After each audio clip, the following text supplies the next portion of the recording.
Hello and welcome to Shoot the Shit with Squeegee. I'm your host, the Squeegee of Justice. You may know me as a partner and mod at Trial TV Live, but tonight I'm coming to you with a side broadcast, a place where you get to know me a bit better and I get to know you. So join me and let's go shoot some shit.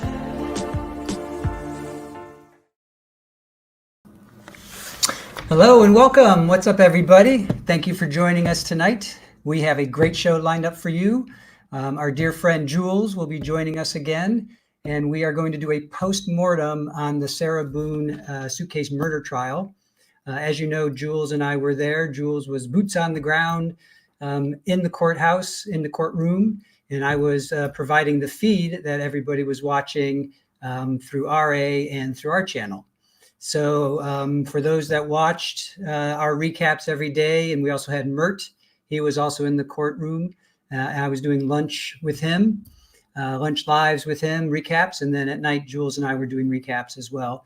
We also had our two great mods, Rachel and Therapist You Know, also joined in on one of those nightly recaps. So if you guys were watching that, you kind of know the day-to-day. But Jules and I will be going over just everything that we went through and just sort of describing everything that happened to us. And if you guys have any questions, please drop them in the chat, and Aaron will pick them up and we'll answer them like maybe every 20 minutes or so. We'll check in on those. So please drop in your questions. But first, before we bring Jules out, let's get to check-in chat. Who's hey, Rachel B. What's up, everybody? How you doing, Rachel? Good to see you, one of our great mods. Melissa Webb, you guys did an awesome job on the Sarah Boone trial. Well, thank you. Yeah, Jules was fantastic, and we have a lot to talk about tonight too. So legal-minded friends, Karen Cole, she has a great channel, you guys, so go check her out. She is in England, and we are quickly falling in love with her. So at some point, I'd love to have you on our show, or we can be on your show. Sneaky Side, hey friends, hi friends, I'm here. I'm just going to make a sandwich and we'll be back. All right, what kind of sandwich are you making, Sneaky? Inquiring minds want to know. Let's see who's here. Julie is one of our great mods. She's here as well. Drunky the Bear is a new member. Little Miss is a new member. Sarah Kardashian, hello everyone. Hello Sarah, nice to see you. Rachel B, I'm on Boone withdrawal. Yeah, we all kind of are. We all are. She is having a sentencing on December 2nd, and Jules and I will be going. Let's see who else. Oh, I'm going to try not to lip smack. Sorry, guys. I'm aware of that. Tennis Girl 101. Hey, everybody. Good to see you, Tennis Girl. Oh, Christine Fortunato. Hello. Hi. How are you? Good to see you. Florida PI Sam. Hello again. We have lots to talk about. As you know, we have been chatting. We are very excited about Florida PI Sam. We have some good things in the works with that person. I'm not going to quite reveal everything, gender included. Legal-minded friends, Karen Cole. I am a Canadian living in England 27 years. Thanks for the shout out. We wanted to know, so thank you for letting us know. We weren't quite sure if you were British because we didn't quite pick up the accent. So thank you for clearing that up for us. Rachel B, thanks to Sarah Boone, I'm a week behind on work. Yes, it's all Sarah's fault. Fist shake. Everything is Sarah's fault. Yes. Shake your fist. Oh, Afton Forward can't stay, but I left a thumbs up. Thank you, Afton. Really appreciate your support, as always. Let's see. Erica, 843. Hey, everybody. Hello, Erica. Thank you for joining us. Appreciate it. Shore Life Creations, no lip smacking, or you get timed out. Yeah, who's at the detective today? Detective Sabrina Sims. We're watching we're doing a rewatch of Chandler Halverson, who did some bad things to his parents and spread them in 3 different locations. So yeah, we're checking that out. And we're almost done. We're going to do day 7 through verdict tomorrow. So join us for that. It's been a pretty interesting trial, to be quite honest. Let's see. Rachel, from now on, yeah, we just blame Sarah for everything. Yes, I agree. I agree. All right. All right, cool. Let's bring Jules. Are you ready? All right. There she is. There's the lovely Jules. Hola, how is everybody? Hola, ¿cómo está? How are you? I'm good. Don't kill me for my butchering of Spanish. I spent 2 days at the doctor's. Oh, do you want to talk about? I was happy not to go to it. No, let's not talk about the doctors. Okay. But I'm a grandma today. Yes, I was going to ask if you wanted to bring that up. So go ahead, tell us. My baby, my youngest, just had his second child, another little boy, and his name is Andrew, and they're going to call him Andy. And I'm so excited. Do you want to share a picture? Do you have a picture to share? Because I could take a screenshot and show the chat, unless you have a picture. I sent you guys a picture of my baby. I know, but here, I'll take a screenshot and show everybody. Yeah. Yeah. So now I have 3 grandsons and 1 granddaughter. That's my new baby, little Andy. Look at him. Sweet little dude. Congratulations. Yes. Thank you. So I have Robert, who's 27. And then I have Skylar, who will be 9 on November 10th. And then I have little Richie, who will be 2 January 10th. Okay. And now little Andy was just born today. Aw, so sweet. And he's healthy, I'm guessing, and everything's good with him? Very, very healthy. He came very quickly. He wasn't due until November 10th, so he came early. Okay. No complications? Everything's cool? I didn't even know she went into labor until my son called me this afternoon and said, "You're a grandmother." I said, "Yeah, I know." He goes, "No, I mean you're a grandmother." And I was like, "Bri, I know. Yeah, I am." And he goes, "No, I mean Mandy had the baby." I'm like, "She's not due for another 2 weeks. What are you talking about?" And he goes, "Mom, it happened so quick. I barely got her to the hospital in time." He said she gave birth within 5 minutes of them getting into the hospital. And that's kind of what happened to me with my middle guy, with Michael. Wow. Yeah. Wow. So, yeah. That's amazing. I was born en route. I was born in the backseat of a VW. Michael almost was born in the front seat of a Firebird. Oh. Yeah. Dare we ask where he was conceived? Dare we ask where he was conceived? In the backseat of the Firebird? I'm sorry. I went there. No. Sorry. Don't blame me out. Sorry. I had to. You're going to get beat. I'm going to make sure Aaron beats the crap out of you for that one. No, but he was almost born in a Firebird. Yeah, with a Squeegee. Cool. But no, that's a true story. He was almost born in my husband, the biological father of my 3 boys, was speeding down Teaneck Road in Richfield Park, New Jersey, and he got pulled over. Oh no! Yeah, and I'm there in the car in the front seat with my feet on the dashboard. Okay, my feet were on the dashboard, and this cop refused to believe that I was in labor. Okay, so he gave us a police escort to the hospital. There you go. And we get into the hospital. You think that was going to be it? No, he decided he was going to escort us in, and then he proceeds to get on the elevator up to the to the maternity thing, right? And I was upset. He was really making sure you weren't pulling his leg. Yeah. And as the elevator's doors opened up, my doctor knew I was like going to be ready to push out. The nurses were there. They start taking my clothes off, and I'm screaming, "Get him out of here!" Right. And they finally told the cop to leave. Yeah, it's time. Yeah. Hey, Todd Hudak Clement. Cheers, y'all. Good to see you. Good to see you as well. And Rachel, your son, you said, was sorry. Your son was almost born in a McDonald's parking lot. So in a snowstorm.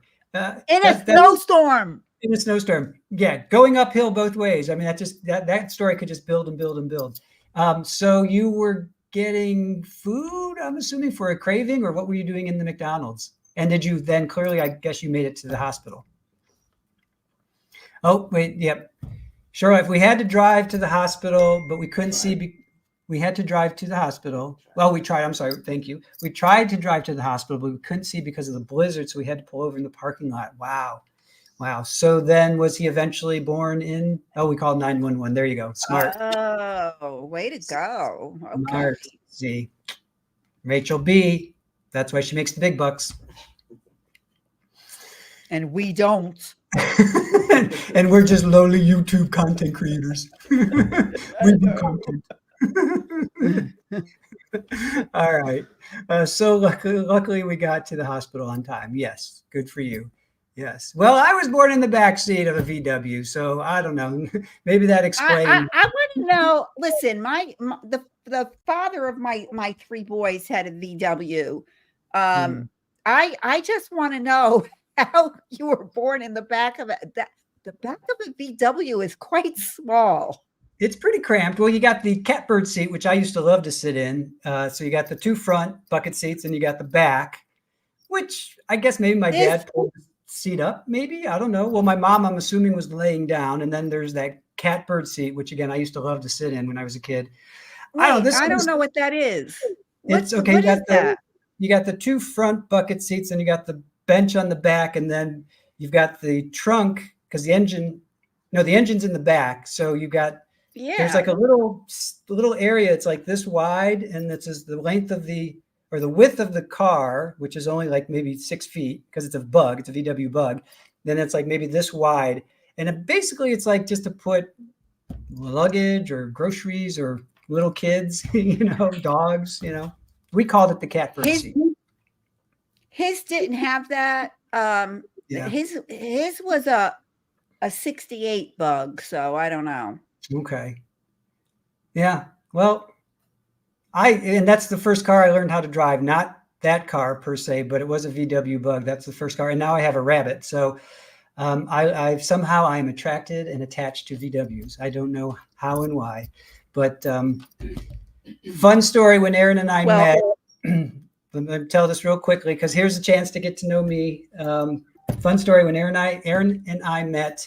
We talked so long that we were the last ones to leave the restaurant/bar. And as we walked out, I had a VW Cabriolet, which was a convertible, and there was one lonely black Jetta sitting in the parking lot, and we were like, "Oh, it's meant to be."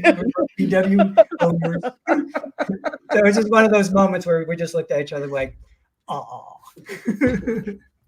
That's so cute. Isn't it? Yeah. It is. Tisha S. Hey guys, I've been watching Ryan Hall. Didn't know y'all were live. Ryan Hall, y'all. He's what's he chasing now? Tisha, what's his deal? Is that Ryan Hall? Is that the storm chaser? Is that who you're talking about? I hope. I don't know, but I better not be Florida.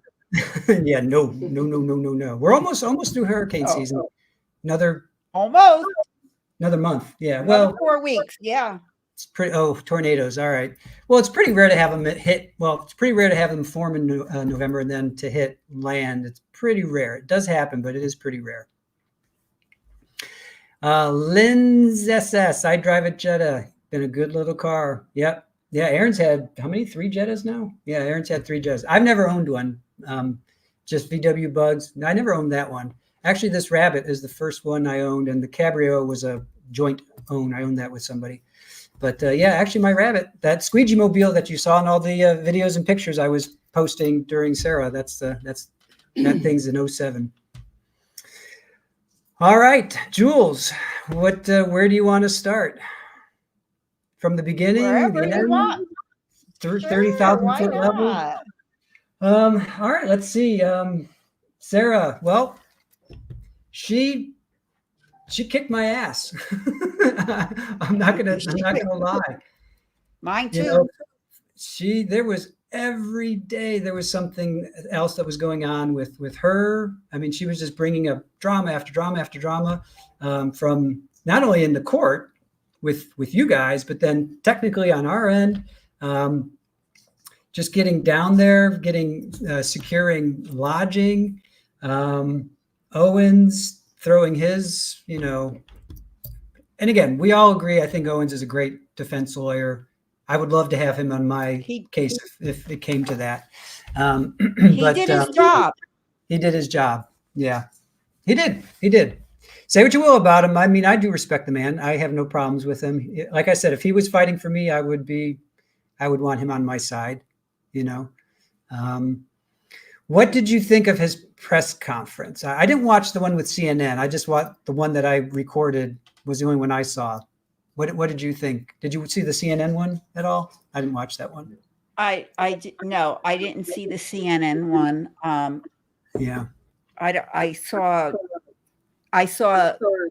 the one that you filmed and the one that he did with my brain just went out. He did with Court TV. I saw that one. Okay. Yeah. What did you think? I thought his press conference was way better than the prosecutor's conference was. They wouldn't answer any questions. Wow, you were not kidding when you said Jay is like tight-lipped. Holy smokes. He is like as buttoned up as it gets, to the public. He may be a wild man, off camera, but he was like said 3 words, No, he was like that inside the courtroom and outside the courtroom. What surprised me is that he didn't answer any questions at that press conference, and I really thought he would have taken a moment to gloat, and he didn't. Yeah. I don't get that from him. I don't think that's his personality. I don't get that from him. But you think he would, or you think you wanted him to, or you think he should have, or? I think he should have. Yeah. Yeah. Yeah. I think he should have. Yeah. I mean, it was a 4-year order, so yeah, he should have. Yeah. Yeah. I did get a close up of his tie, and I said, "We all love your tie," and he did say thank you. So I got 2 words out of him. Oh, is there an echo, guys? Sure Life Creation says that there's a feedback on my side. Oh, okay. I'm not hearing it here, but let's see. But they're hearing it. You're hearing it, okay. Yeah, I'm not hearing it here, guys. I think it's Jules. When she talks, there's feedback. Is it like Jules? Does she have another tab?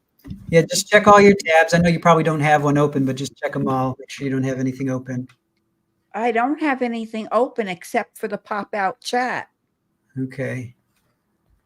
So I hear an echo, no feedback, though. Unless feedback is the echo. No, feedback would be the echo is back. Echo. I'm sorry. Did it just happen, Chad, or has it been going on? Oh, it's good now. Jules, go ahead and say if you. Oh. Happy birthday to you.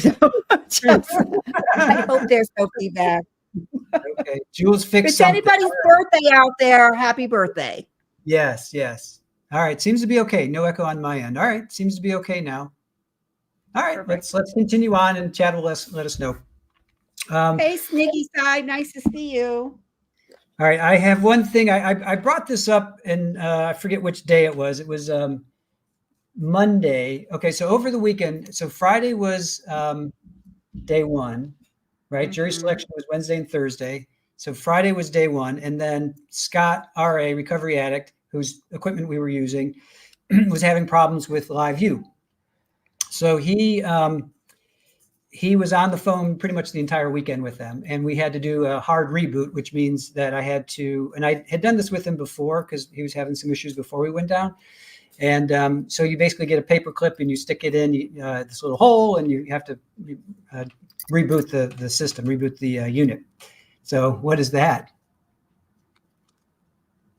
Oh, paper clips. Just for you. Yeah, so word to the wise, if you're doing live view, Travel with paper clips. Thank you, Jules. So Monday morning, Jules and I get to the courthouse, and then Scott's like, hey, LiveView says we have to do a hard reboot.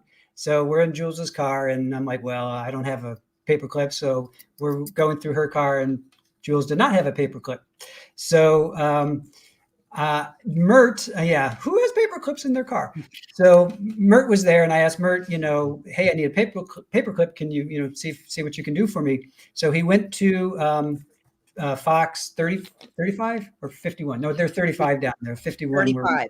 Yeah. So he went to them, and this was the best that they had. Chick-fil-A, Josh, right? Josh helped us up. And then on the back, you've got this, right? So, so Chick-fil-A Josh saved the day. So there it is. This is a memento of my experience of this chat. This saved the day, because if I wasn't able to reboot LiveView, we wouldn't have had a stream. So I would have had to do something else.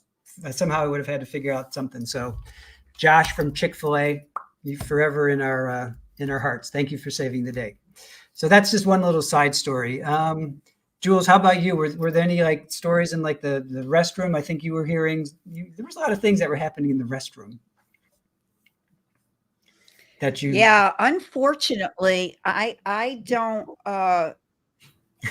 know why, but every trial I attend, stuff always happens in the restrooms. That's just crazy. Yeah. Yeah. Well, like what? Things? Well, this time for Sarah's trial, Randy, who has a YouTube channel, unfortunately, I don't know the name of it. Otherwise, I would give a shout out. But she was there, and we were in the restroom, and we were talking about Sarah. Unbeknownst to us, in the stall was the blonde from the defense team. So when we didn't know. You got to be careful what you say in a restroom, because you never know who's in there.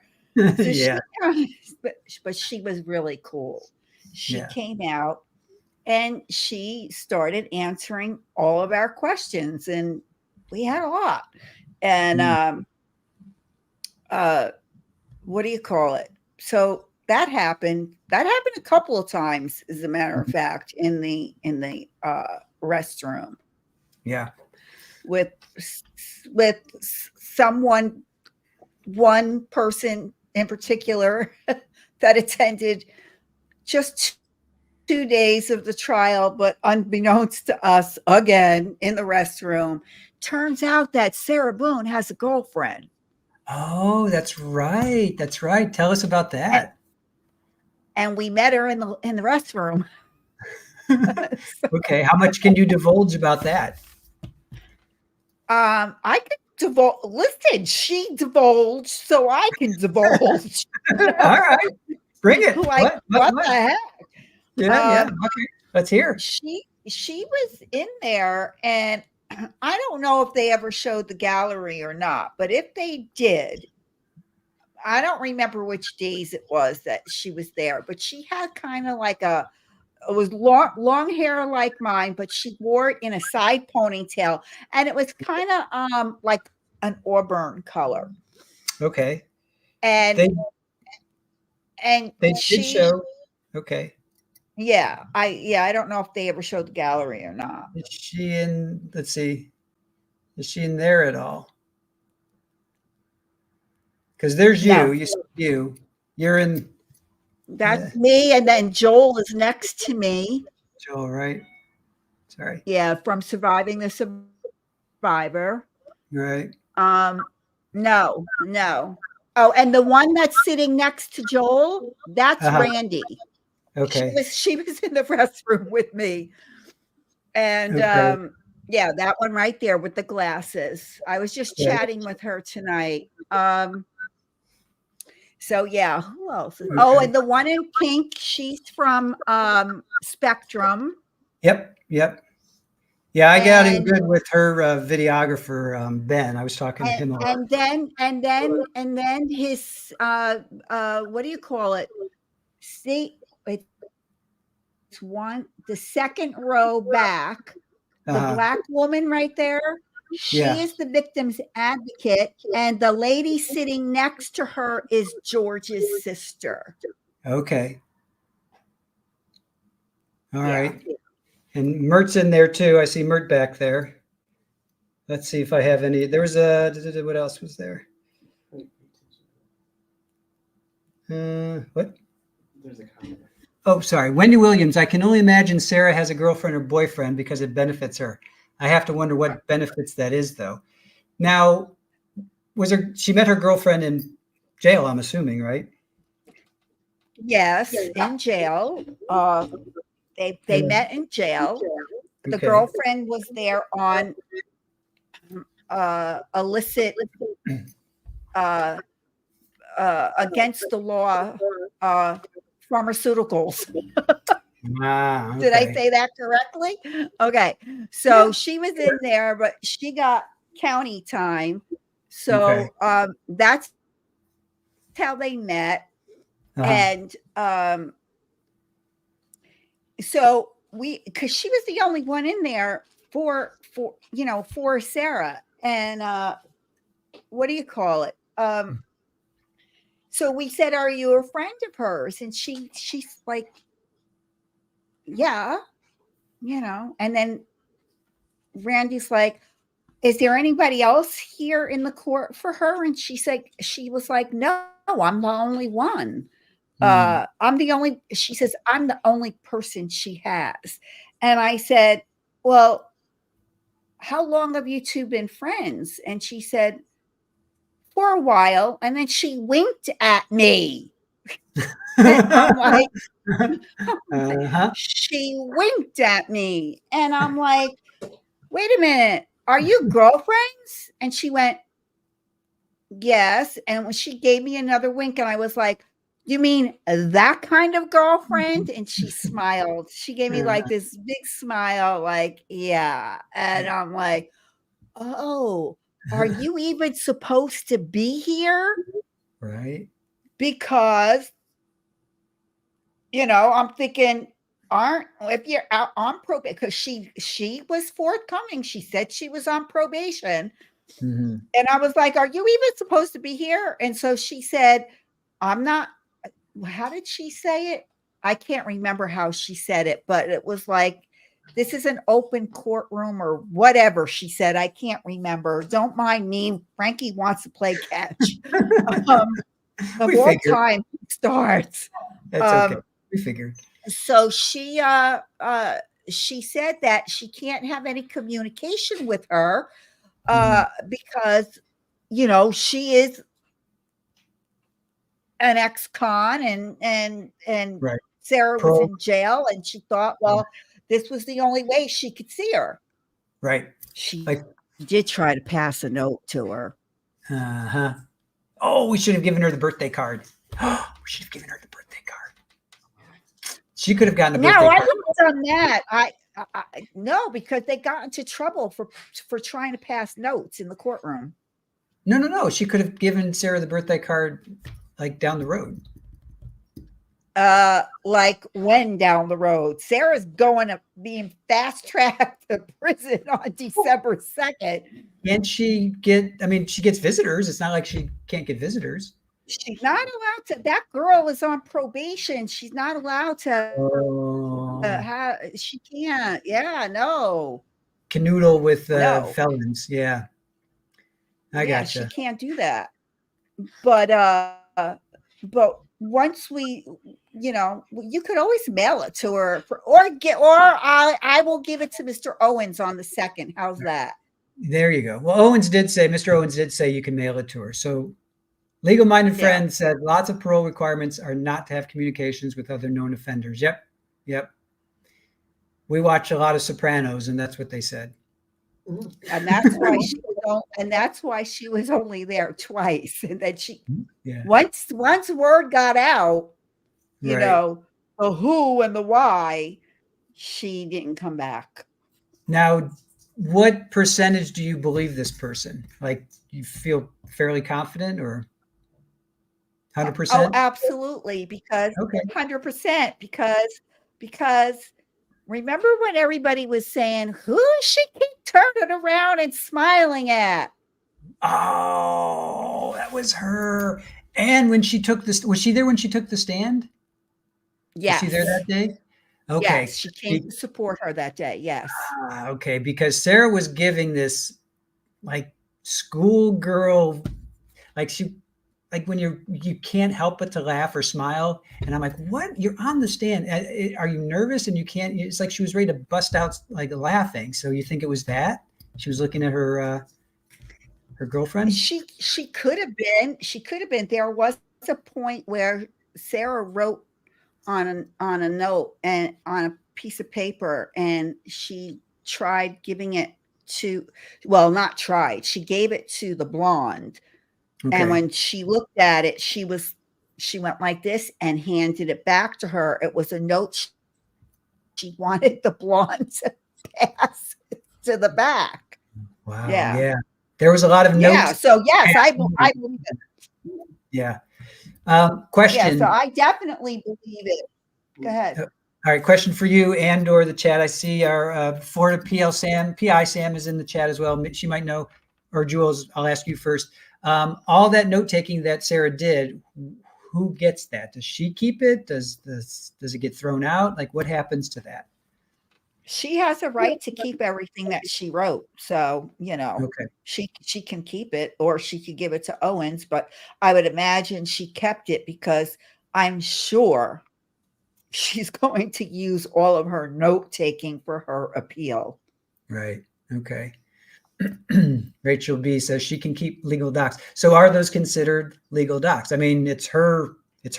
So I guess that's considered a legal document. That's what it's called, or whatever. Yeah. All right. She did it all during the trial. So yeah. Yeah. I would love to see that. Maybe she'll write a book, or not write a book, but she'll turn that into a book. Florida PI Sam, trust me, Sarah's writings are prolific. Yes, I 100%. We know that. Yeah. I would love to see what her scribblings were during the trial. Julie, I got to see some of it. Okay. Wait, let me just. I do not know. Wait. Julie says, I do not know if we can handle Boone 2.0. Yeah. All right, Jules, you saw some of it. What? Yeah, because when I switched sides, when I went from the prosecution side to the defense side, I was in the first row, right behind her. Mm-hmm. So I'm here and she's here. Okay. So all I had to do is lean forward and go like this, and I could see. Now I couldn't make out what she was writing, but it was very neat. Really? Okay. Yes, it was very neat. My eyesight, I can't tell you what it was that she wrote, but yes, she was writing. And then she also had 3 different things. Okay. She had a legal pad. Mm-hmm. Then she had one of, Mikey, don't you dare. She had one of these kind of pads. Okay. And she had Post-its. So she was utilizing all 3. Yeah. There was at one point, I don't know what day, but Judge Kranick called out somebody. He called out quite a few people, and we'll get to that because you knew one of them. We maybe don't want to dox her, but you did know one of them. Yes, but I'm going to be honest with everybody. The first day, it was me. Oh. The first day, I was on the prosecution side, and Joel from Surviving the Survivor was sitting next to me, and who pops on but Trial TV Live on my phone? Who's that? It went off. And and out of nervousness, instead of pressing the volume button down, I pressed it up.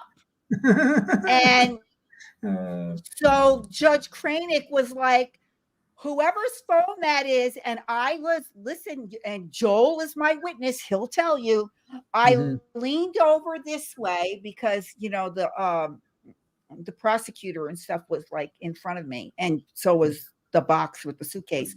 So I leaned over like this, and I went just like this. I mouthed it, it's me, sorry, you know, and he just nodded his head, and I was like, oh my God, you know. So that was me on day one. Okay. All right. You set the tone. Yes. Yes. The second time it happened, it was not me. It wasn't me, but I know who it was. Isn't that a song? It wasn't me. I don't know, is it? Okay. So before we get to that person, there was a streamer who was in the courtroom, and or was it a streamer? Somebody was taking pictures of the autopsy photos, and Court TV, the camera was zooming in, and I didn't see them, you know, clearly, but actually it was Bree Coon's case that we were watching. They also zoomed in on the prosecutor's laptop, and we definitely saw autopsy photos of that. But they were zooming in on the autopsy photos. So and I think Judge, you know, he's like, you know, calm down on that. Don't, or maybe Owens was saying, you know, we don't want that. So do you remember that? Do you remember when Judge Cranick said that? Yeah. And I don't know, it was a guy, and I don't know who he was, but the deputy did make him go away. Yeah. Because I mean, he had his phone out, and he was, you know, while they were up on the board, you know, where you guys couldn't see it because, you know, Court TV puts the camera up. But he did it, and they saw him do it, and a deputy walked out with him, and I'm going to assume that the deputy made him delete from his phone. I don't know that for a fact. I'm just assuming that that's what the deputy did. Gotcha. Aaron, if you could pull up Wendy Williams. Yep, we got peaks. Just pull that one up. And yes, it was Shaggy. It wasn't me. Wendy Williams. Yep, we got peaks, and I saw poor Jorge's teeth for a second. Yeah, I actually didn't see that. To me, it was the zoom in wasn't clear enough, but I didn't see it. But Wendy, if you saw that, yeah. And Mert said that he just looks like he went 15 rounds with Mike Tyson or something. He was just beat up to a pulp, which just it was hard to distinguish the bruising from the what do you call it? Oh God, what is wrong with my brain tonight? I can't think. You know, like when the blood settles. Yeah. Jules, they're saying the echo is back. I'm sorry to cut you off. Your echo is back. I don't know what you can do. I don't know what to do. Here, I'll unplug this again, and I'll plug it back. I don't know. Can you hear me now? No? Okay. Yeah. We can hear you. I can hear you fine. Is the echo on my part, chat, or is it on Jules' part? No, I cannot hear you now. Is it? I'm going to test my audio. Is the echo on my part?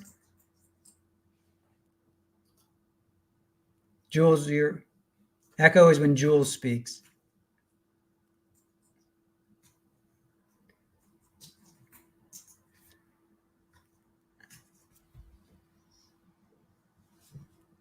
All right, Jules, try talking. Can you hear me? Now I can hear you. No? Yeah. Go ahead and talk. Can you hear me? Yes, I can hear you. I can't hear you. You can't hear me now. Okay. I don't know what to do. Huh. So people are saying it's fine now, but you cannot hear me at all? Shouldn't be your audio. Or your microphone.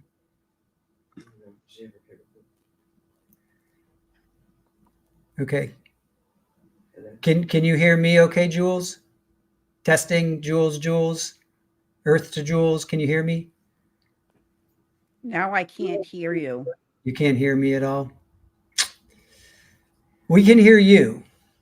We can hear you. Can you hear me? Go ahead and talk to us, Jules. Can you hear me? Testing. Now I could hear you. Can you hear me? I can hear you. Okay, let's go with that. Sounds good now, but Jules can. Okay, go ahead and let's go with that. Okay. All right. All right. Sorry, folks. It's okay. All right. Well, as long as you can hear me, we can hear you fine, and it's all good. Okay, good. All right. Okay. Sorry. That's all right. All right, let's pick up. Let's see. What were we? Oh, the autopsy photos. About the autopsy photos. Yeah, and and Judge was talking about okay, so that's the second time, and then the third time.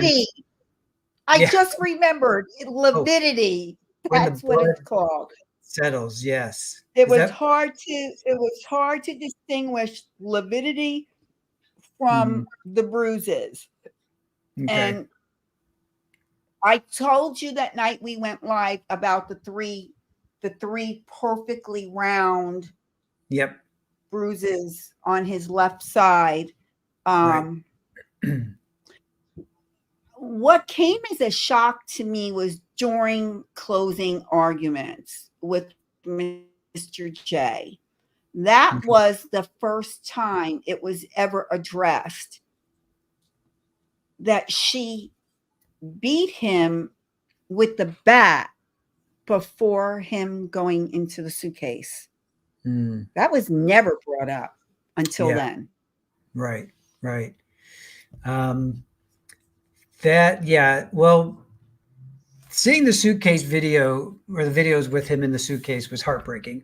But then seeing those videos, and that was in their rebuttal, which everybody thought to a person, Mr. J, knocked it out of the park with the rebuttal. And I get it now. Now I see the end game. Now I see his strategy, because we all thought, Brian, we need Brian to refute everything that she said, but Brian was not needed.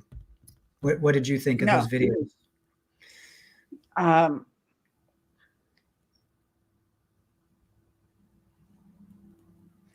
It was sad. I mean,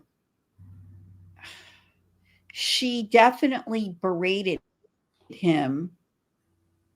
You can't dispute it. It was like that. I mean, here's the thing, and I hate using this term because then it makes me go on a whole nother level, but it's like she was treating him like a child. But then when you say that, then you think, oh my God, is that what she would do to a child? Like, do you know what I mean, Chris? It was like, well, if she treats one person like that, she's probably going to treat other people. Now I think, what was she doing to Brian? Was she like this to Brian? And then you're right. Was she like this to Lucas as well? And her dogs, That's in her. Yeah, basically, and like with her. I'm sorry. Go ahead. I was going to say that's within her. That's her personality, and she was stone cold sober. It sounded like when she was doing that one video when he's passed out. I mean, she, and she's just going after him. She did not sound drunk at all to me. And you guys tell me in the chat, or Jules, you tell me if you felt differently. But to me, she sounded, and because we had heard enough and seen enough of her when she was drinking. That night, she seemed to me, if not stone cold sober, certainly not as, drunk as she had been. So if that's her true personality, because as we know, when you drink, another personality comes out. But if that was her true personality, oof. Or alcohol will enhance your personality. You know what I'm saying? It'll make you more verbal. But here's the thing.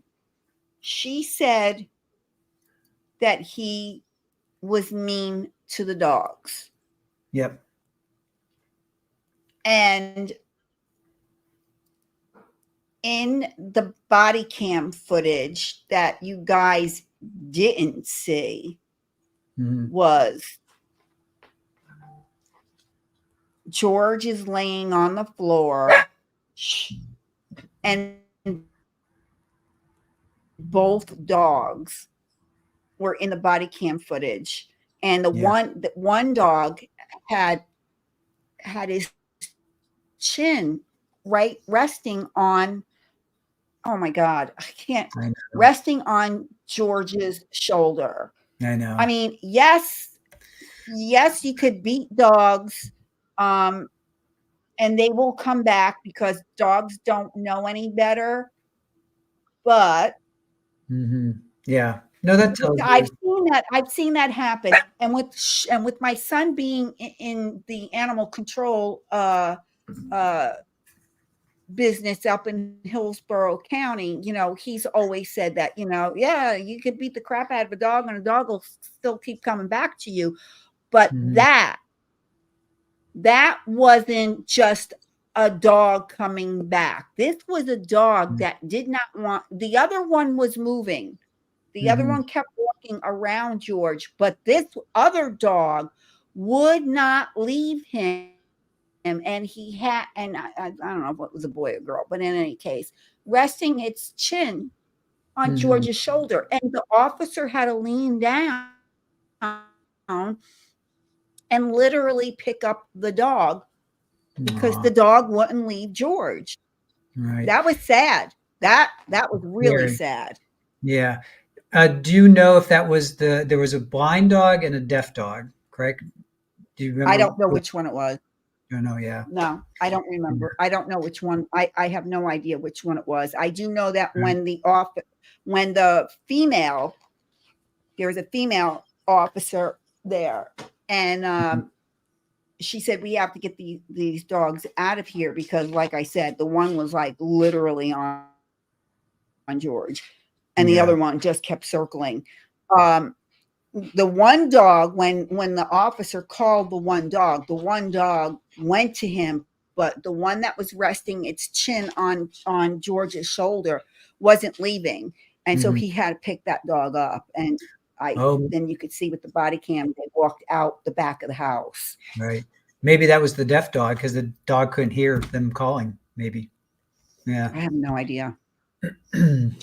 Wendy Williams says, I think a dog is a pretty good judge of character. I don't buy that he was mean to them. I agree. Well, you hear those stories of an owner passing away and then the dog like follows them to the graveside or whatever, or something like that. It's like, yeah, it's dogs are special for sure. And they know. Same with cats, but dogs for sure. Yeah. So let's see, what else? There's so much that happened. Oh, what did you think about, were you in the room when his family was there when she was testifying? You were there the day she was testifying? Yeah. How, like, what was your perspective? Only two family members were there, not the whole family. Like his mom wasn't there. It was just a daughter and a sister that was there. No, they had no reaction. Well, mom had a reaction. Yeah. Yeah. And what did you think about that? That was when I was doing closing. Yeah. So that was during closing. Thank you for reminding me. The mother never saw the suitcase video. That was the very first time she ever saw the suitcase video. Really? Wow. Wow. She never saw it. So I knew as soon as, there was that, that incident with the mom, and then, they took her out and all that stuff. And I got into the head of Sarah, and I bet you she was writing down, this is an act, call them out on it. This is the way they are. And that was just me, maybe. Did you feel that she would have gone to that depth? What do you think? Because Mr. Owen then did. It wouldn't surprise me. Yeah. Because then he did say. It wouldn't surprise me. Yeah. Because if she is that callous and thinks that they hate her and who knows what she feels about them, she could have been like, what are you doing? Why are you, Owens, why are you allowing this? Or you should say something to the judge because they're doing all they can to put me in jail, that kind of thing, It wouldn't surprise me that that's what she did, and that's why he did what he did, because she's the client and he's got to do what she says. Yeah. Sarah would totally think they did that on purpose. Yep. Owen's comments to the judge about the mother's grief was reprehensible. Yeah, I'm trying to see the other side. I'm not playing devil's advocate, but I'm definitely seeing the other side of it, in the sense that if Sarah thought that they hated her so much, and that she then, I don't know if she hated them, maybe she did, but I could see her saying, they're playing to the jury right now. Call them out, or tell the judge, because I've never seen that. Jules, you've watched way more trials than I have. Have you ever witnessed something like that, where a family member has a moment, at that point in time? Yes, I have. And usually the judge says something like, you all need to be quiet. You can't have any outbursts, and gives them a pass the first time around, but gives them a warning. So I have seen that, and Judge Cranick did not do that. However, I've never seen an attorney address it the way Mr. Owens did. And while I agree what Sienna says, that it was reprehensible, you have to also put yourself in his shoes. If his client told him that this is what she wants, and he didn't do it, there's another whole can of worms opening up. So, I suspect that she is the one who told him, you need to do something about that. That looks bad for me, Yeah. I remember her writing. I remember her scribbling. I definitely remember watching her write during that whole moment. So I'm like, that's the first thing I thought of, like, oh, I bet you she's saying they're faking it, or they're doing this, or they're doing that, So that's it wouldn't surprise me. Yeah. It wouldn't surprise me. Yeah. Rachel B says, but ultimately you can prepare people all you want, but you cannot force them to hold it together. Yep. And the family had the right to be there. Now, I've seen people react to a verdict for sure, gasping and cheering and yelling. I absolutely have seen that. I don't know if I've seen during a closing argument or evidence that's been presented. I'm sure it happened. It has to happen. People are people, they're humans for sure. Well, but you know what, though? Here is one thing, though, and I've seen this happen in several trials, and they even did it during Ashley Benefield's trial. They did it during Maya's trial. They did it during Curtis Reeves' trial. I mean, when autopsy pictures are getting ready to be shown, they tell the family, listen, this is what's coming up next, to give the family the opportunity to either stay and get up and leave. And they, every time that's happened that I've been in a courtroom, the family has left. I have to say, they did not give the family the heads up, and they should have. Oh, they should have. And do they do that at a break, or does somebody come over, bailiff come over and tell them, or does the judge stop the trial and say, we're about to see? No, they don't stop the trial. It's usually either somebody from the prosecution team or one of the officers. Right. Because they know ahead of time what's coming. Sure. Yeah. Well, the next witness is going to be showing, if it's the ME, you're going to be seeing, oh, Frankie. Oh, boy. Oh, he's a sweet little boy. Now. I can't wait to meet him. And that's a good. You're in for a treat.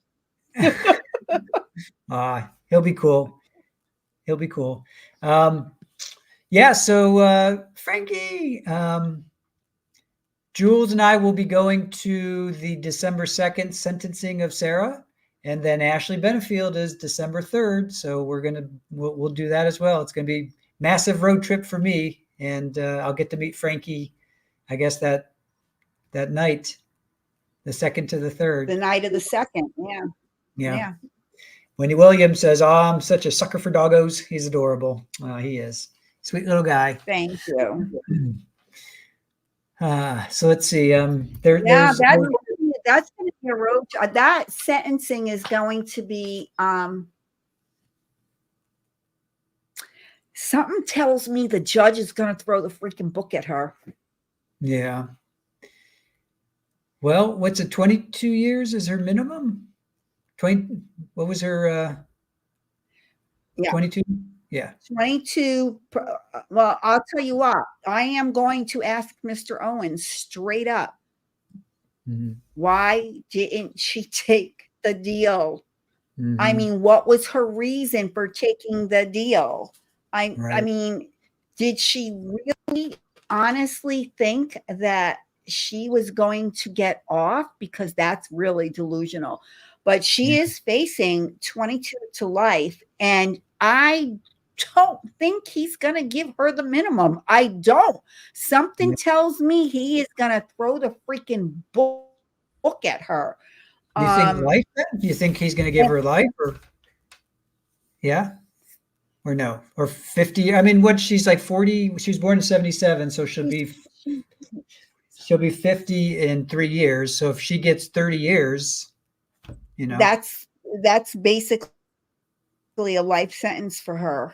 Yeah.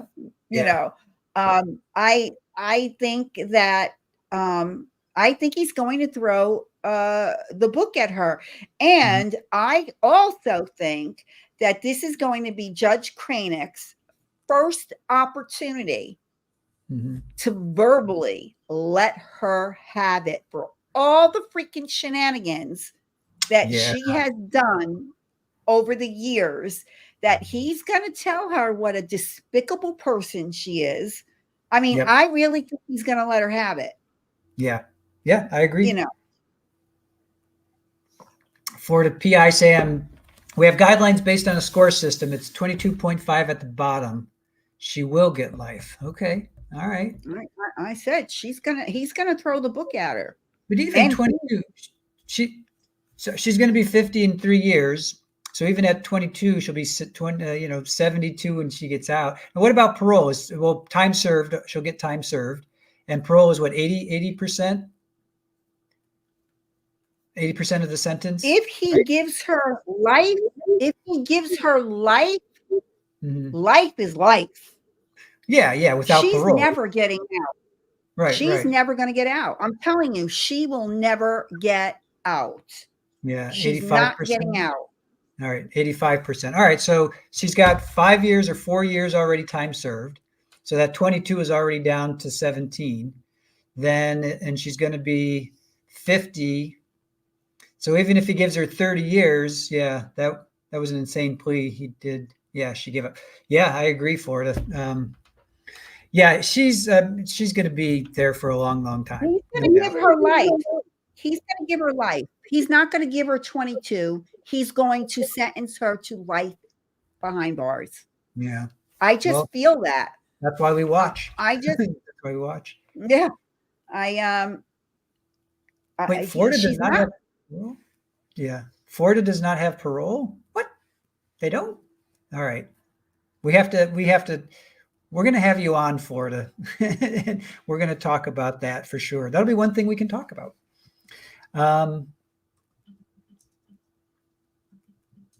I can call you Sam. Okay. No, we don't. Wow. Florida doesn't have parole? That blows my mind. Okay. Hey, I believe you, but I'm trying to wrap my head around that. It says here that if they're sentenced to life without the possibility of parole, they have to serve out the complete life sentence, that they're not going to get out. Yeah. All right. Yeah, I would love to. I went to law school and work in criminal defense here. Yeah, no, I totally trust you and believe you. I'm just trying to wrap my head around that When you're sentenced in Florida, there is no parole. So there's no parole board. There's nothing. Florida doesn't play. That's for sure. Florida ended parole a generation ago for life sentences. Here it is. Oh, for life sentences. So if you have 22 to 50, you could get parole. If it's 22 to life, or if you're sentenced to life, but they have to do no parole. That's it. You're done. If he sentenced her to life, it's life. She will get no parole. It says right here, a generation ago, Florida changed their laws. Life means life. Now, if he sentenced her to 30 years, she'd have to do 85% of that. She's still going to die. Gotcha. Yeah. In see, I told you, I'm right. Yes. Yeah. Yeah. She's still, no, she's never getting out. Yeah. No, nor should she, because what she did was really heinous and horrific, and just all the alls. She just was terrible. Terrible to Jorge, terrible to Brian, I'm sure. Who knows what she did to Lucas? We really haven't heard anything about that. But yeah, she is evil. She's a mean mistreater. Rachel B., she will be in so much trouble in the jail, constantly pushing the limits and breaking the laws. Absolutely. And there are gangs in there that were not going to be happy. And she did it in county lockup. Look at how many infractions she's got against her being in county lockup. Yeah. OnlyFan. You don't think she'll get life, maybe 30 years. Is there early release for good behavior? OnlyFan. Dude, she's not going to have good behavior. Look at how much trouble she's been in 4 years. Yeah. She's been in too much trouble in county.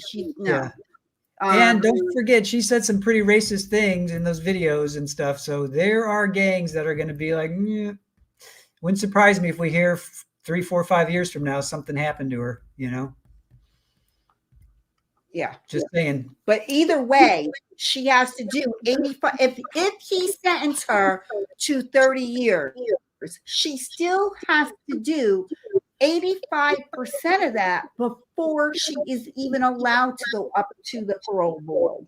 So they can deny it. Getting out. And they can deny it. They don't have to. Yeah. Hey, therapist, yay. One of our fantastic mods is in the chat. Yeah, I mean, just because you go up for parole doesn't mean you get it. There's no guarantees. She could be denied. So. And her appeal is going to take forever.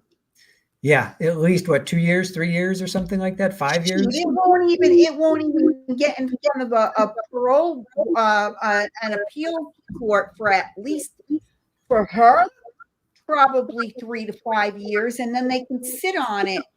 Yeah. Like for an additional 2 or 3 years. She's entitled to 3. So three it's appeal? Not going to happen. She's entitled to 3 appeals? Okay. Yeah, I don't know how that works. Yeah. Yeah. All right. Do you want to get to some questions? You want to throw up some questions? We got Rachel B. She cannot control herself. That is who she is. Yeah, I agree. All right, we'll get to some questions. It's just thoughts. Or thoughts. Rachel B., I don't think he will bring up her past behavior because that will make it seem like he took into account more than just the crime. But isn't that part of, you're right, he should focus on the crime. I agree. But everything that led up to the trial, yeah, that's a good question. What do you think, Jules? Well, I think Rachel in part is correct. I think what he's going to do is those videos speak volumes. I mean, of her berating George. You don't think Judge Cranick is going to address that? Yeah, but we were talking about her antics leading up, the nine attorneys, the delays, the writing of the notes, all of that. Yeah, stuff. no, he won't bring that up, but believe me, he's got it stored back here. Right. Because you're right. Because Rachel, you're right. That would be prejudicial, and that would be like, yeah, you have to focus on the act itself. You can't bring in everything else, unless she was a judge jumper and she attacked him or attacked a bailiff. Then I suppose you could. Rachel says, I just think that's why they didn't want to hand her the bat. That's why what? I'm sorry. They didn't want to hand her the bat. Oh yeah. She would have attacked the jury. Oh, man. All right. Let's see. You want to take your time whenever. All right, let's see. Wendy Williams. I suspect also she needs someone on the outside keeping eyes on the worldwide fame going on, LOL. Jodi Arias runs social media through friends on the outside. Yes, she does. Yes, she does. That is true. Rachel B says, yeah, she's allowed to keep writings, drawings, etc. The thing is, if she ends up in Supermax or solitary, they won't let her have anything in there. Yeah. I would, I don't, she's not going to profit off of anything that she does, the Son of Sam laws and all that stuff. And I know it varies from state to state, but I personally would be interested to see what she was writing during the trial. Just for curiosity's sake, because I've invested so much time in this. What do you think, Jules? Would you be interested in seeing what she was writing or no? I would be interested in, and of course I would always pose the question to Owens, but I'm sure Mr. Owens will say that that's client attorney privilege and he can't say what it was. I would most likely guarantee that. But don't forget, when she gets over, bless you, when she gets over to Lowell, bless you again. Bless you, bless you. She's going to spend the first 30 days when she gets over to Lowell, and this is standard procedure. This is not because it's Sarah Boone, but she will be in solitary for the first 30. She's not going to be allowed the first month to socialize with anybody, because that's when they're going to do all of her assessments and, do a deep dive on her personality. Yeah. How many female prisons are there in Florida? I think there's 4 or 3 or 4. Do we know? Sam, do you know Florida, Sam? I think you probably know that. I thought there was only 2. Are there 2? Okay. I could be wrong. I'm thinking 4. But, all right. Sam, let us know that. MLC, wild speculation, but I think it's possible she had gone upstairs, starting telling him he couldn't come in, and to get downstairs, like in the vids, and pushed him down the stairs before putting him in.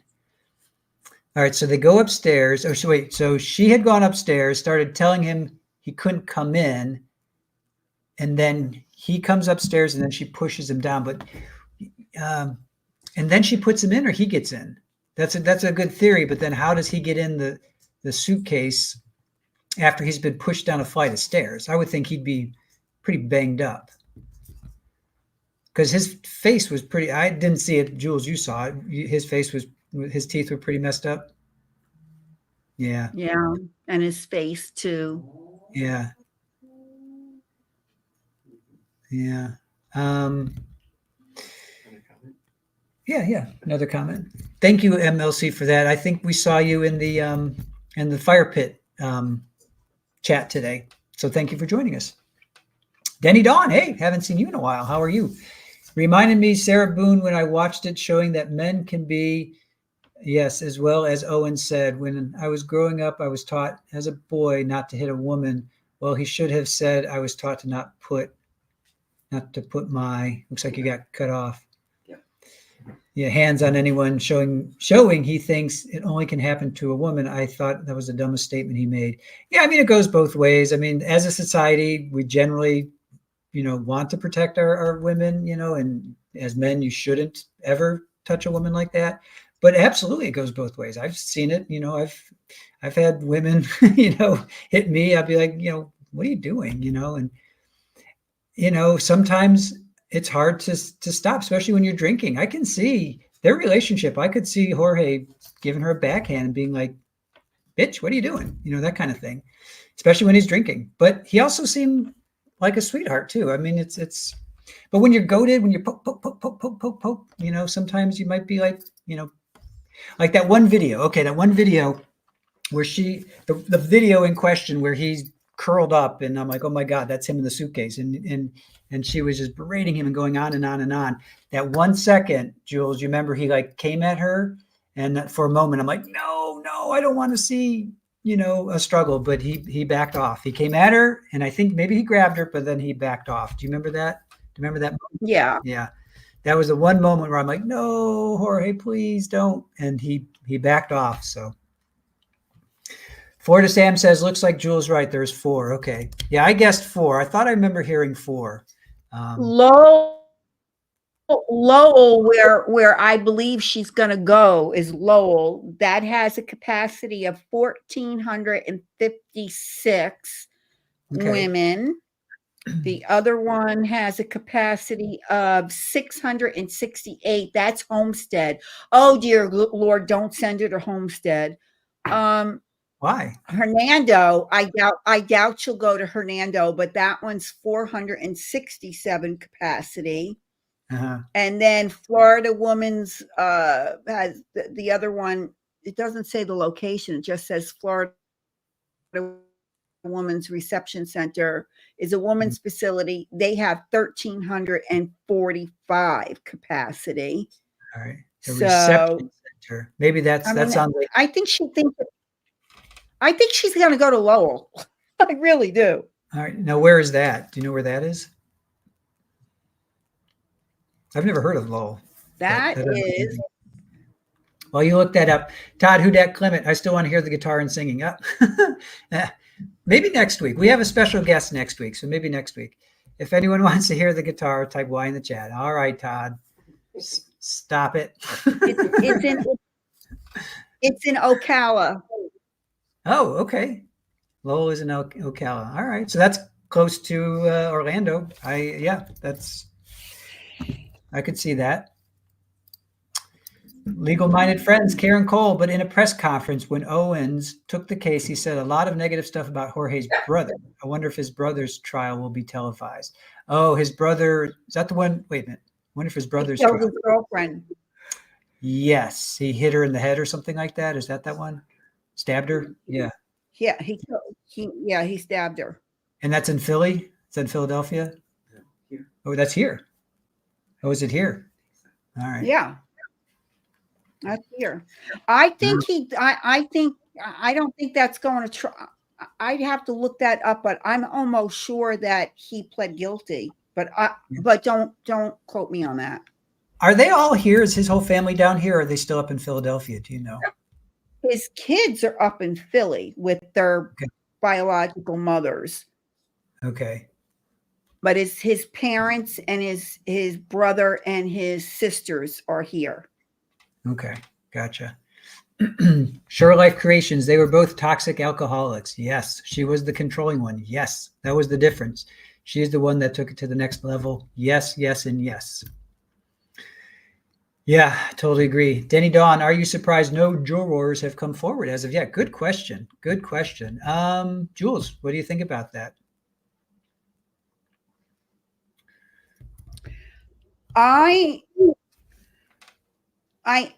Part of me is surprised, but the other part of me isn't, simply because the one juror that deliberated was the DV victim. Mm-hmm. And there's one juror that I'm really shocked has not come forward, and that was the blonde. Okay. She wore a bright pink sweater, and she was just, even during jury selection, even Joel will tell you, she was like way too perky, and she wanted to be on the jury. And I was really surprised that she was picked, because there was a guy that also behaved just like she did, and you could tell he really wanted on the jury, and he was like one of the first people that were out. Mm-hmm. So I'm surprised that the blonde didn't come forward. Mm-hmm. Yeah, that surprises me too. I remember after Chad Daybell, Nate Eaton from East Idaho News, he had, I think, 4 of them on or something like that, and and they were great. I loved that interview that he gave. If you guys know Nate Eaton from East Idaho News, he's done great work with Lori and Chad, that trial. Well, I'm going to be curious to see if any of the jurors show up at sentencing. Well, you will be the one to know. You'll see them. They are. And if they do, yeah, that might be when they will be ready to speak. Yes, we will be ready. Please don't say Daybell. Yeah, yeah. All right, MLC, did you all see the letter she wrote to the judge in the alimony case, just like her criminal case letters? Yes. And MLC, we will be doing a special show with two of our moderators who happen to be therapists. And the two that I'm talking to, I hope I'm not dropping it. You're like, what, Chris? What are you doing? But that's as far as I'll take it. But yes, we would like to have some, not insider, but they are therapists, so we'll have their perspective on that. Daybell, could have nightmares about it. Yes, we did MLC. She wants to represent herself, Chris. Well, yeah. Well, she learned a lot. I'll give her that. She probably learned a lot. She is smart. I can't take that away from her. She is intelligent, but she's just too narcissistic to follow any rules.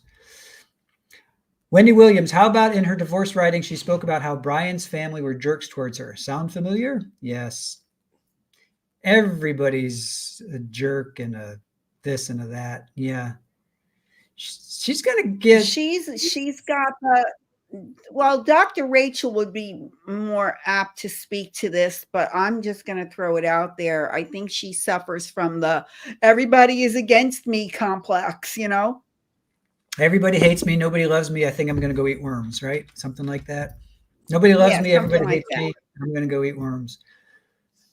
Short Life Creations. You could tell Owens was totally deflated afterwards. He had nowhere to go. He knew then and there. He knew then they were cooked. Yeah. Well, he kept saying that she was shocked, right? Was that he said that multiple times at his presser, she's shocked or disappointed. Disappointed, she's shocked, disappointed. But I'm going to say this about Owens. He was very approachable during the trial. Mm-hmm. He came up to me several times. He also went to Joel to give us heads up on what was going on. Listen, the man did his job. I am not going to criticize him. And if he was deflated, well, he put his all into it. So if you put your all into something and it doesn't go your way, you would be deflated too. But he tried. Him and Mr. Henderson tried. And I mean, I know we were totally speculating, but why not? Because that's what we can do here. What percentage do you think going into it did Mr. Owens think he had a shot? Or do you think he always has a shot? Maybe that's a question for lawyers. Going into a trial, you always think, I have a shot and I'm going to win it. But then at some point you must be like, this isn't going my way. Like, what do you think? No, I think he went into it knowing full well that suitcase video was the end of all ends there, So I think I really believe that he felt that this was unjust for someone facing a capital murder charge like that. Mm-hmm. To go pro se was just not the right thing to do. And I think that's why he stepped up and to do it. Do I think that he thought he was going to win? I think deep down inside, he knew he wasn't. But, for his client's sake, he has to say in public, She's disappointed. He has to do it. You can't stand on the courthouse steps and degrade your own client. You can't do that. That's true. That's true. All right. You brought up something that triggered something for me. He was not paid and there was speculation and he categorically denied it of him getting a Netflix deal, book deal, movie deal, whatever. Now that the trial is over, or the trial's over, but sentencing will be in a few weeks. Do you think he will change that tune? And again, we're speculating, which we are allowed to do here. And chat, you could throw up your answers as well. Do you think Mr. Owens will get some sort of book deal, movie deal, something? What do you think? Here's the thing. They were looking to find out if Sarah herself signed over any rights to him when it came to any type of movie, documentary, book, or what have you. Okay. And he says, no. Now, here's the thing. She doesn't have to. Once the trial is over, he's at liberty to write whatever he wants. Look at Kurt Nermy. He wrote not one, but 3 books about what he had to deal with Jodi Arias. Okay. So they were looking to see, did she sign anything stating that fact? I think Mr. Owens is smart enough to know not to do that, but nobody can tell him that he can't write a book. Chris, you and I can write a book.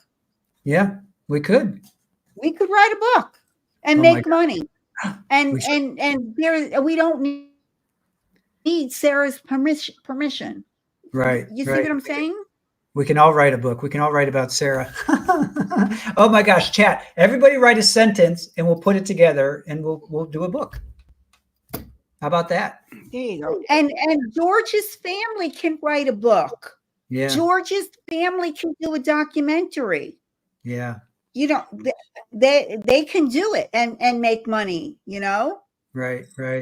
Yeah. Well, you know, there's definitely going to be, a documentary and or a made for television movie kind of thing. You know, that's going to happen because this just has everything. Yeah. Especially then all the antics that happened up in, it's one thing. The actual event was one thing. Murder was one thing. But then everything that happened that led up to it, the 9 lawyers and then the posturing and the delays and everything in court. I mean, it had everything, Therapist, can't he do whatever he wants for money as long as Sarah doesn't profit a cent from it? Yes, that's the son of Sam laws. And again, every state is different, but yes, that is correct. Who will play Sarah? Yeah, who will play Sarah? I vote Rachel B. OnlyFans says. Denny Don says, well, J.A. sells her artwork behind bar. Oh, Jodi, yeah. Now, I don't care about Jodi at all. Sarah, not that I care about her, but I think she has more intelligence or she's more creative. I don't know. Something about Sarah, I would be more like, I would want to see her just because she's more creative. Rachel B. Sarah utilizes projection like a champ. Yep. Things she accuses him of are things she actually did. 100% agree with that. 100% agree with that. And Mr. Owens, he spent how many weeks did he give to this trial? 6 weeks, 8 weeks? 45 days. 45 days. 2 months, or I'm sorry, not even just over a month. It's a month and a half. And a half. I mean, that's a month. And he had to pay Henderson, his 2 paralegals. Who's that other guy? West, right? It was Henderson, West, 2 paralegals, himself. That's at least 5 people he had to pay. And Mr. Beck. Oh, Beck. Okay. Maybe Mr. Beck came in from New Mexico.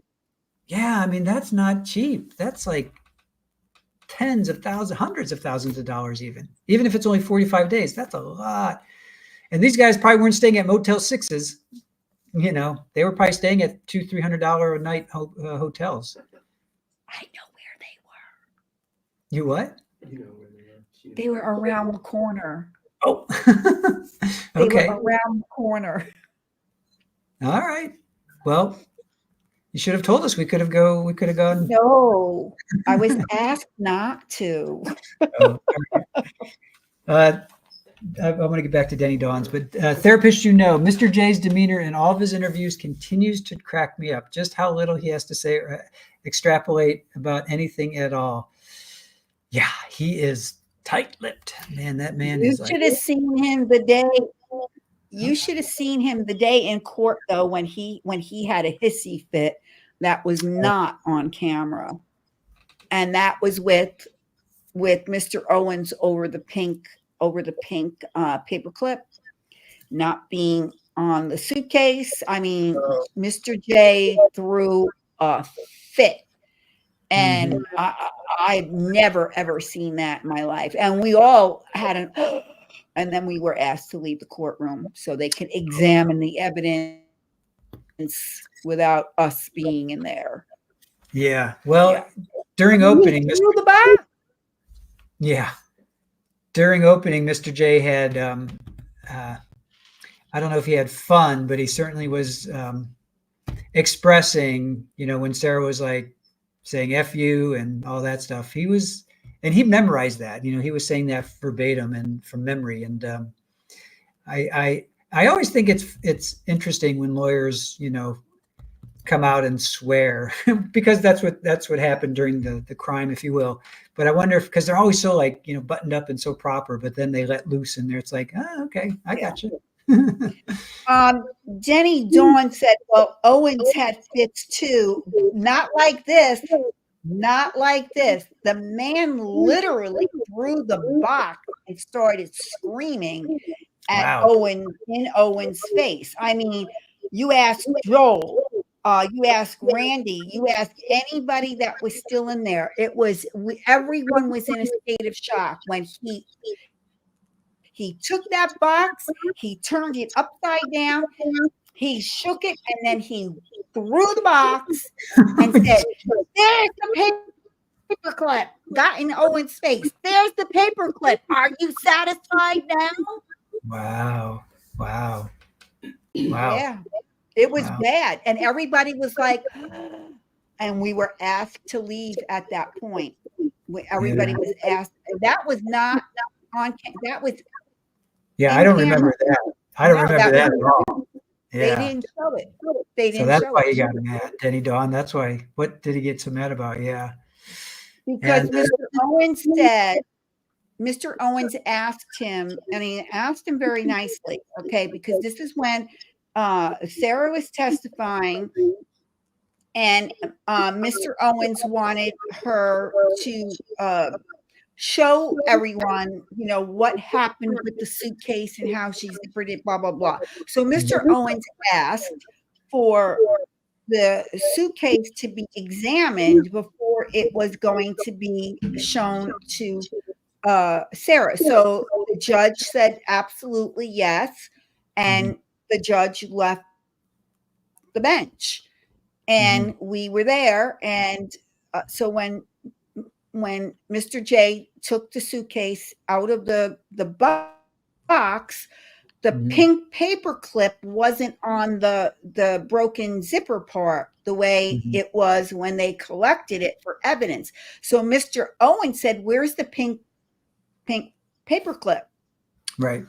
And Mr. J was like, "What are you talking about?" And Mr. Owen says, "The pink paper clip isn't on the zipper." And that's when Mr. J completely had a meltdown over the pink paper clip. Wow.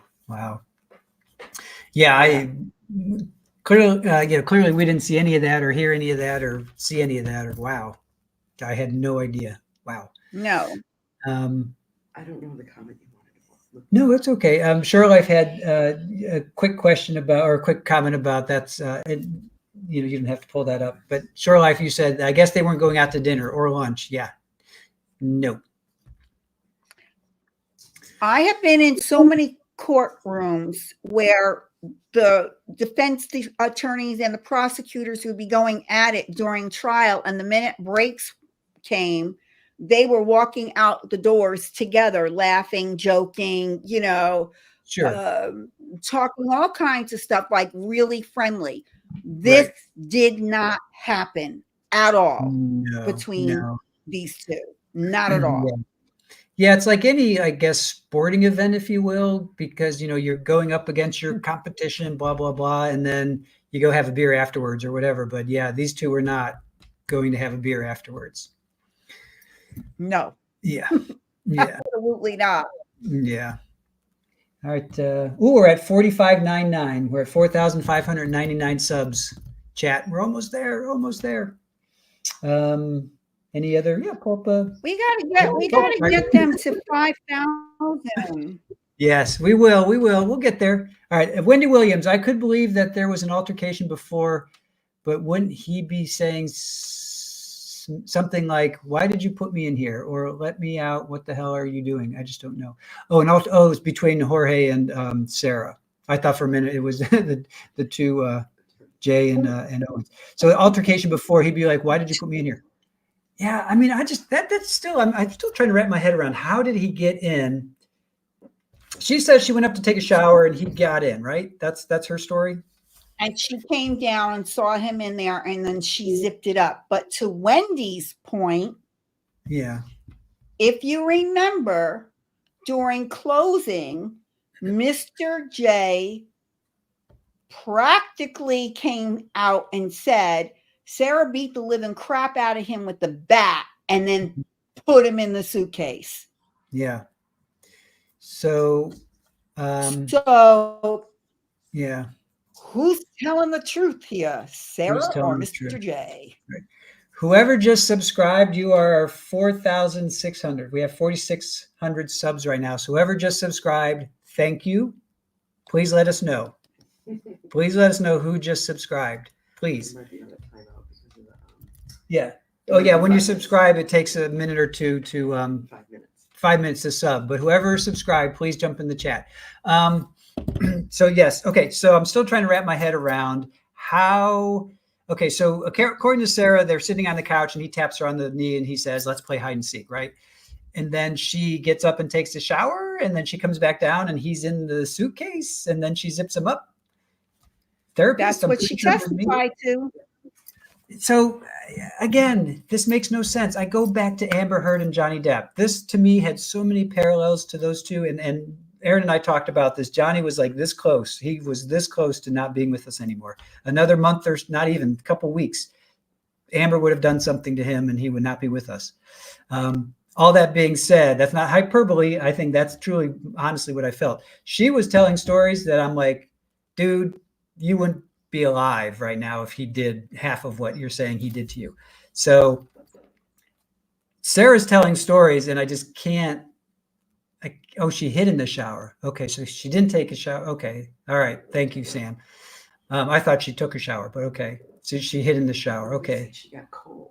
So. Yeah. Okay. Thank you guys for correcting me on that. All right. So he taps her on the knee. He says, "Let's go play hide and seek." She runs upstairs, hides, and then she comes back down and he's in the suitcase. But if you're playing hide and seek, why would you hide in a suitcase? And if the suitcase was upstairs, like everybody thinks, and then she pushed him down the stairs, I don't know. Again, it's a story that it wasn't believable. It just wasn't believable. And if I was a juror, I would be like, that's just not adding up, Sarah. Sorry.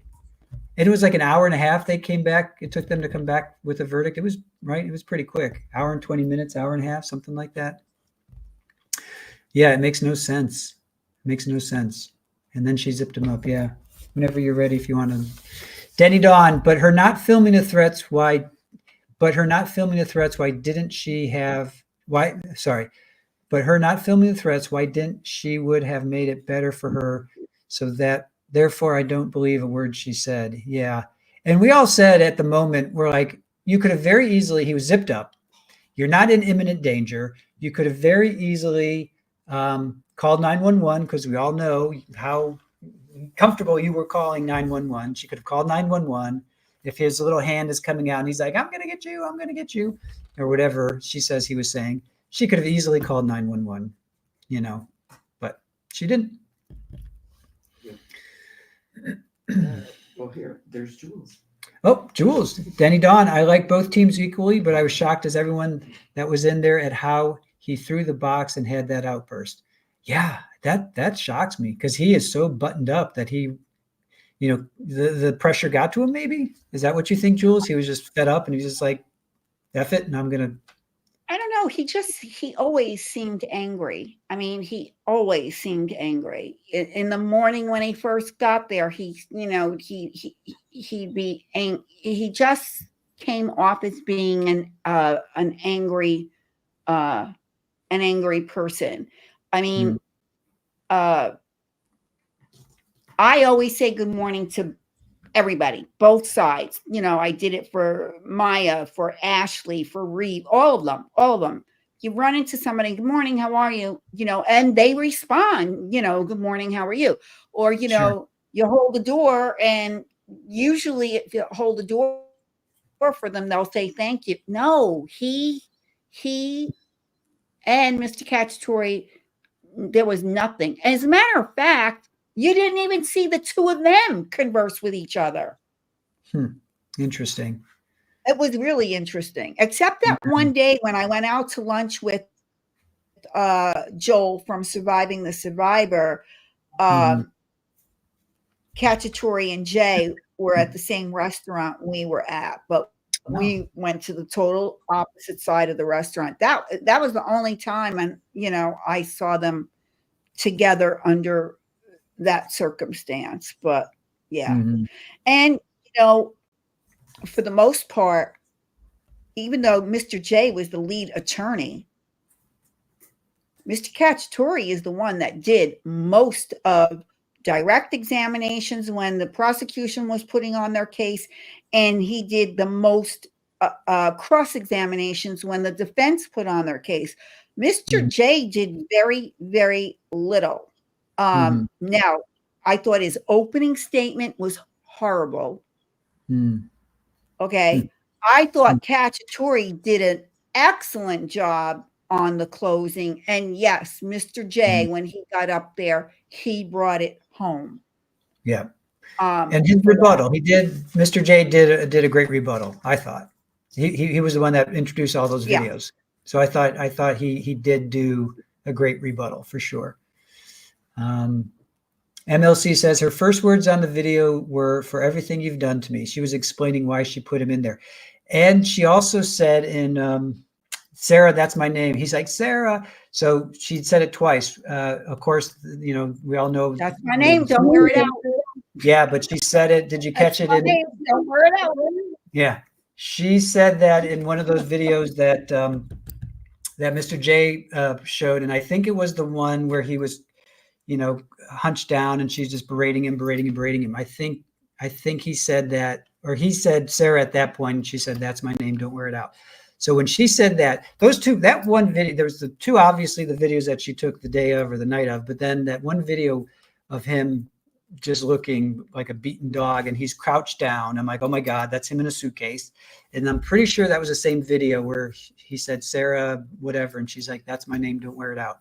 Though that video to me, just, wow. Just, I'm still, that's going to be with me until the day I die. MLC, the neighbor's wall shook. Yeah, I think she could have pushed him down the stairs, taken the bat to him, and put him in by herself. She starts videoing him when he comes to, disoriented, confused, and asking for help. That could be. Because she pulled him out. Could be. Not to be graphic, but he was dead weight. She literally pulled him out dead weight, and that's always heavier than, you know, not. So she could have put him in if he was passed out. It's kind of the same thing. He was, MLC. That's I like are those butterflies? I like your profile picture. No, it's okay. I think those are butterflies. Cool. All right, Jules, you want a couple more questions and you want to call the night? What do you think? You cool? Sure. Or Anybody have any questions? all right. Yeah. A couple more questions, guys. We'll go till like quarter till. That's cool. And we'll let Wizard of Oz there pull up a question or two. I'm waiting to have. We've gone through pretty much all of them. Okay. Oh, Shore Life Creations. That last video when she finally said shh was like his death word. Yep, that sends chills down my spine.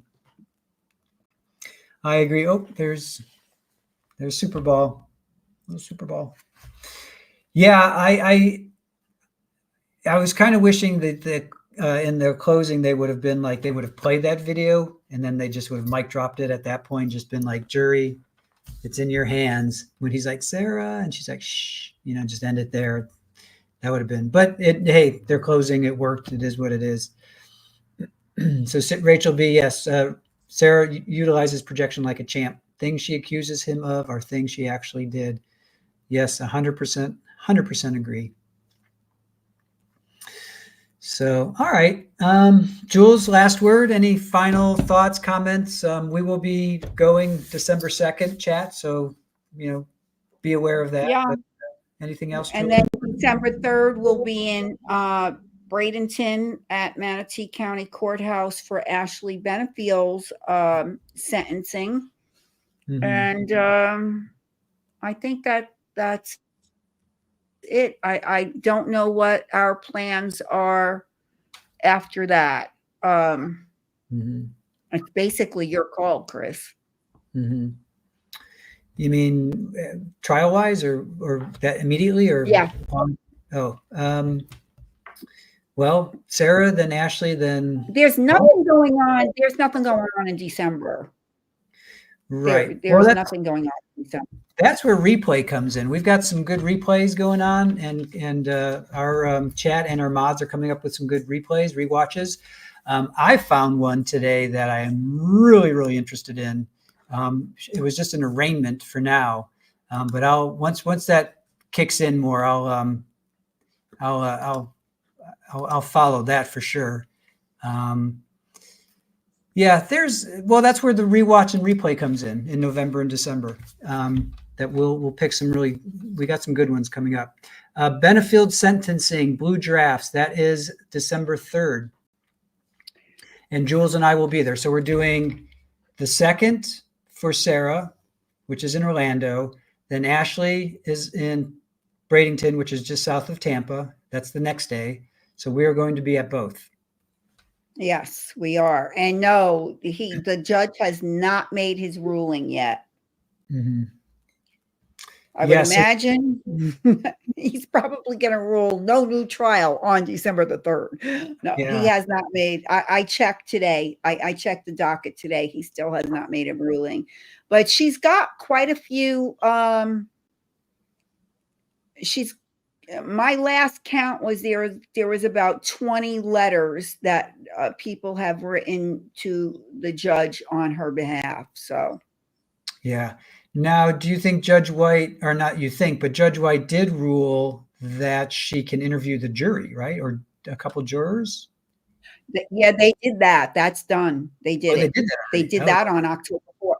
Yeah, that's done. They did it. Wait. That was done in camera. Okay, I thought there was not a pretrial. She was originally going to be sentenced on the 22nd during Sarah, but then I thought they utilized that to say that the jury could be interviewed. What was that? Do you recall what that was? No. Because you went to that one in October. Yeah, I went to that one for the jury and the whole juror misconduct. So they had that hearing. Then it was a week or two later is when they conducted the interviews for the jurors. And then there was another hearing that took place while we were at Sarah's, where the judge postponed her sentencing.